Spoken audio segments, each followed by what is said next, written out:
ہم مسجد میں آتے ہیں تو شیخ بن کے آتے ہیں، مسجد میں آتے ہیں تو گوجر پشتو بن کر آتے ہیں، مسجد میں آتے ہیں مال کا ہمیں حرص ہوتا ہے، پیسوں کا گھمنڈ ہوتا ہے، ہم اس حال میں مسجد میں آتے ہیں اور ہم اپنے آپ کو بڑا سمجھ بیٹھتے ہیں، اور خدا کہتا ہے یا ایھا الناس انتم الفقراء الی اللہ واللہ غنی حمید، اے لوگو تم میری بارگاہ کا فقیر ہو اور اللہ سب سے بڑا بے نیاز ہے۔ ہم تو فقیر ہیں، ہم پیسے والے کبھی تھے، ہم مالدار کب تھے، ہم دولت و ثروت والے کب تھے؟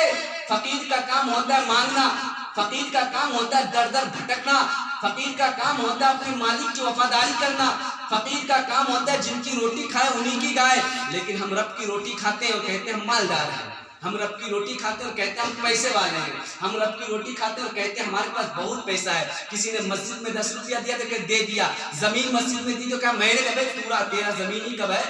خدا کہتا ہے الارض للہ، زمین تو اللہ کی ہے، تمہارا ہے کب؟ اور یاد رکھنا میرا رب جسے مالک بنانا جانتا ہے اس سے بھکاری بنانا بھی جانتا ہے، میرا رب جس کو دولت دینا جانتا ہے اس سے دولت لینا بھی جانتا ہے۔ آج گناہ عام ہو گیا ہے۔ آخری بات کہہ کر میں گفتگو کو ختم کر دوں، علامہ ابن جوزی رحمۃ اللہ تعالیٰ علیہ اپنے کتاب کے اندر اس کو تحریر کرتے ہیں۔ ایک نوجوان ہوتا ہے، جس نوجوان اتنا نیک اور متقی ہوتا ہے، پیسے کا گھمنڈ اتنا ہوتا ہے، دولت کا سرور اتنا اس کے اندر ہوتا ہے، جوانی کا طاقت اس کے پاس اتنی ہوتی ہے، وہ کسی کو کچھ سمجھتا ہی نہیں ہے۔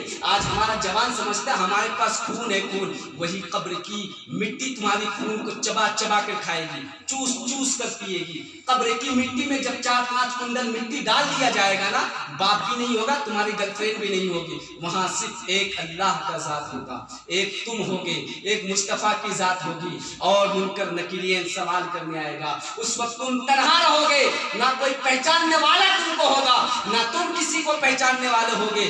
زنا کے اڈے قائم کرنے والوں، اپنے مقدر پر جو ہے اپنے مقدر پر شرمندہ ہو جاؤ، اپنے کام سے توبہ کر لو، وہ نوجوان کا واقعہ اپنے دل کے اندر اتارو۔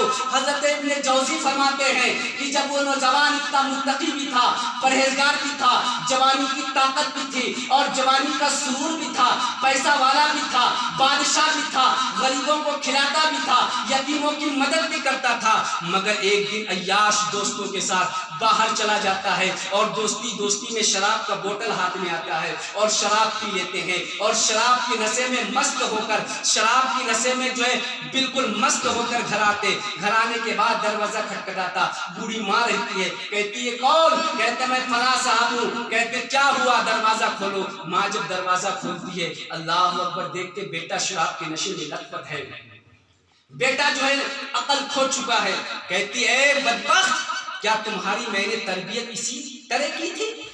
تمہاری تعلیم کیا اسی طرح تم کو تعلیم دیا تھا؟ بیٹے کو غصہ آتا ہے، جب بیٹا ماں کے ساتھ زبان درازی کرنا شروع کرتا ہے، ماں کو غصہ آتا ہے اور ماں تماچا رسید بیٹے کے گال پر کرتا ہے رخسار پر۔ بیٹے شراب کے نشے میں اتنا چور ہوتا ہے کہ ایک شراب کے چکر میں اپنی ماں کو بھی تماچا رسید کر دیتا ہے، اور ایک تماچے سے اس شرابی بیٹے کا دل نہیں مانتا، بلکہ دو تماچا اپنی ماں کے دونوں رخسار پر رسید کرتا ہے۔ تاریخ میں آتا ہے بغل میں تنور جل رہی ہوتی ہے اور وہ شراب کے نشے میں اپنے ماں کو اٹھاتا ہے اور بھڑکتا ہوا آگ جو تنور کے اندر تھا، جس کو ہم اپنی زبان پہ بخارا کیا کھا کرتے ہیں، تنور میں آگ بھڑک رہی تھی، اس نے اپنی ماں کو اٹھایا اور بھڑکتا ہوا تنور میں ڈال دیا۔ ماں جل بھن کر کوئلے کی طرح ہو گئی، اس کو نیند آ جاتا ہے، جیسے اسی میں بیدار ہوتی بیوی کہتی بدبخت میں تو انتظار کر رہی تھی کہ کب تیرا ہوش ٹھکانے پر آئے تجھے چھوڑ دوں۔ کہنے لگی کیا ہوا؟ کہتے کیا ہوا؟ تو اپنے ماں کا قاتل ہے، تو اپنے ماں کا قاتل ہے۔ یہی جملہ تھا کہ اس کو جو ہے جھنجھوڑ دیتا اندر سے، خوف خدا طاری ہوتی ہے اور ہاتھ کو کاٹ ڈالتے ہیں۔ کہتے مجھے ایسی ہاتھ نہیں چاہیے جو میری ماں کا قاتل ہو، مجھے ایسے پیر نہیں چاہیے جو میری ماں کو جو تنور میں ڈھکیل دے، ایک پیر کو کاٹ ڈالا، دونوں ہاتھوں کو کاٹ ڈالا، پوری تخت و تاج غریبوں میں لٹا دیا، پوری بادشاہ دوسروں کو تقسیم کر دی، سب کچھ زمین جائیداد دوسروں کو دے دیا، اور 20 سال تک ایک پیر پہ کھڑا ہوا جو ہے حج کرنے آتا تھا، اور ہر ولی جو حج کرنے جاتے تھے سب کو خدا کہتا تھا فلاں بندہ ہے جس کی حج بھی رد کر دی گئی ہے، جس کی عبادتیں بھی رد کر دی گئی، جس کی تہجد بھی رد کر دیا گیا، جس کی سب کا سب اعمال رد کر دیا گیا ہے۔ ایک مرتبہ حضرت مالک بن دینار حج کرنے جاتے ہیں، سو جاتے، خواب میں اللہ کا دیدار ہوتا ہے، الہام ربانی ہوتی، کہتے مالک بن دینار کیا تو سب سے بڑا پاپی شخص کو دیکھنا چاہتا ہے، سب سے بڑا جہنمی شخص کو دیکھنا چاہتا ہے جس کی عبادتیں بھی میں نے تھوپ دیا اس کے منہ پر، جن کی جو ہے ریاضتیں بھی اس کے منہ پر مار دی، 20 سال سے حج کرنے آتا ہے مگر اس کی حج قبول نہیں کرتا ہوں۔ کہتا مولا کون ہے جس کی حج نامقبول ہے؟ کہتے جاؤ فلاں خیمے پر اور اس جگہ پہ وہ ہوگا۔ جیسی حضرت مالک بن دینار پہنچتے ہیں، دیکھتے وہ شخص بالکل اللہ اکبر نیت باندھا ہوا ہے، رو رہا ہے اور سورہ فاتحہ پڑھنے کے بعد کہہ رہا مولا مجھے معاف کر دینا، پروردگار مجھے معاف کر دینا، اور اوپر سے آواز آتی تیری حج نامقبول، تیرا رونا بیکار، تیرا گڑگڑانا بیکار، تیرا ہاتھ کاٹنا بیکار، تیرا پیر کاٹنا بیکار، سب کچھ کرتا ہے۔ حضرت مالک بن دینار حیران ہوتے ہیں، کہتے مولا یا اللہ اس بندے کا یہ عالم جو نماز میں رو رہا ہو، اس بندے کا یہ عالم جس نے ہاتھ اور پیر کاٹ ڈالا ہو، پھر بھی رب کہتا ہے کہ اس کی کچھ بھی قبول نہیں۔ کہتے ہیں شخص تیری غلطی کیا ہے؟ اس نے کہا کہ لگتا ہے تو بھی کہیں سے اللہ کا ولی لگ رہا ہے، ہر سال کوئی نہ کوئی آتا ہے اور مجھے یہ خبر دے کے جاتا ہے کہ ہماری حج قبول نہیں ہوئی، لگتا ہے تجھے بھی رب نے بتا دیا۔ کہتے ہاں تو بڑا پہنچا ہوا تھا۔ کہتے نہیں اصل میں کسی کو نہیں بتاتا، تمہیں بتا رہا ہوں۔ پھر وہ واقعے کو بتاتے ہیں کہ میں نے اپنی ماں کو جہنم تنور میں ڈال دیا تھا شراب کے نشے میں، اس لیے اللہ میری ساری عبادتیں نامقبول کر دی ہے۔ پھر اس انسان کا موت ہوگا، علماء محدثین فرماتے ہیں کہ جب انسان کا موت ہوگا اس انسان کو 3 دن جہنم میں ڈالا جائے گا، 3 دن جہنم میں ڈالا جائے گا۔ اب 3 دن تو کوئی معمولی بات نہیں ہے، آج کا 3 دن نہیں ہے، ایک دن 50,000 سال کے برابر ہوگا۔ اب بتا لو 3 دن کتنا، حساب لگا لو کتنا دن ہوگا، یہاں کا پوری زندگی کیا 7 جنم بھی اگر پیدا ہو گئے تو نہیں پورا ہوگا 3 دن۔ 3 دن جہنم میں رکھے گا، ماں جنت میں رہے گی۔ اللہ ماں رب کی رحم پر غور کرو، اللہ ماں کو یاد دلائے گا بیٹے کا، ماں کو یاد آئے گا، کہے گا مولا میرا بیٹا کہاں ہے؟ کہے گا تیرا بیٹا جہنم میں۔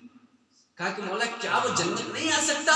رب فرمائے گا کیونکہ وہ میرا حق نہیں ہے، اس نے تیرا دل دکھایا ہے، اس نے تجھے ستایا ہے، وہ حقوق اللہ نہیں ہے، حقوق اللہ کو میں معاف کرتا ہوں۔ بندہ نماز نہیں پڑھتا، میں سزا دوں یا معاف کروں میرے اوپر ہے۔ بندہ حج نہیں کرتا، مالدار ہونے کے بعد سزا دوں یا معاف کروں میرے اختیار ہے، لیکن وہ میرا حق ہے، میں اسے معاف کروں یا چھوڑ دوں، یا جہنم میں ڈالوں یا جنت میں ڈالوں، لیکن اے اس شخص کی ماں وہ تمہارا حق ہے، اور یہ حقوق العبد ہے، جب تک تو معاف نہیں کرے گی تب تک میں بھی اسے معاف نہیں کروں گا۔